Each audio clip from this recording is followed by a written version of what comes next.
যখন একজন ইংরেজ অফিসার রেগে গিয়ে কালিয়ানাগের মূর্তিতে গুলি করে, ঠিক সেই ক্ষত স্থান থেকে বেরিয়ে আসে তাজা রক্ত। ঠিকই শুনেছেন, ভগবান শ্রীকৃষ্ণের অভিশাপে আজও পাথর হয়ে রয়েছে সেই কালিয়ানাগ, এবং দেখা যায় সেই ক্ষত চিহ্ন গুলির।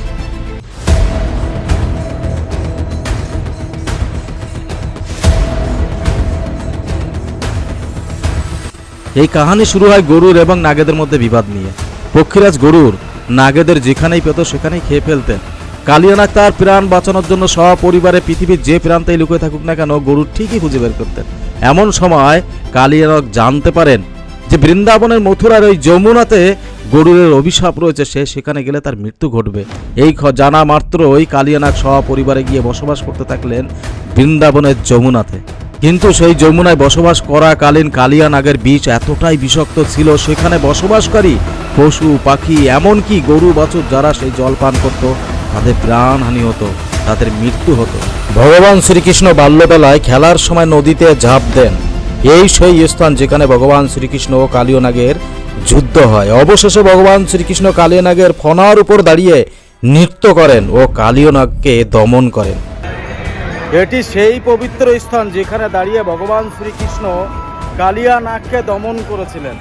হ্যাঁ, ঠিকই বলছি, সেই পবিত্র স্থান আপনারা দর্শন করছেন। আর ঠিক উপরে যে গাছটি দেখছেন, বহু প্রাচীন সেই গাছ, যে গাছের ডালের থেকে ঝাঁপ দিয়েছিলেন কালীদহে।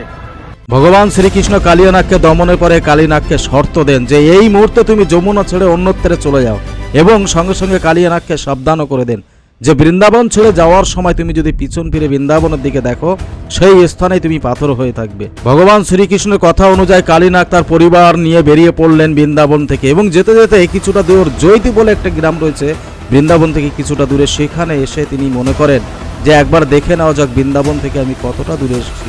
ঠিক সেই মুহূর্তে সেই স্থানেই কালিয়ানাগ পাথর হয়ে আজও রয়েছে। আপনারা এই মুহূর্তে যে দর্শন করছেন, এটিই হচ্ছে সেই পবিত্র স্থান যেখানে ভগবান শ্রীকৃষ্ণের অভিশাপে আজও কালিয়ানাগ পাথর হয়ে বর্তমান রয়েছেন। ভক্তদের কাছে এটি কেবলমাত্র একটি পাথর নয়, এটি ভগবানের ক্ষমতার এক জীবন্ত নিদর্শন।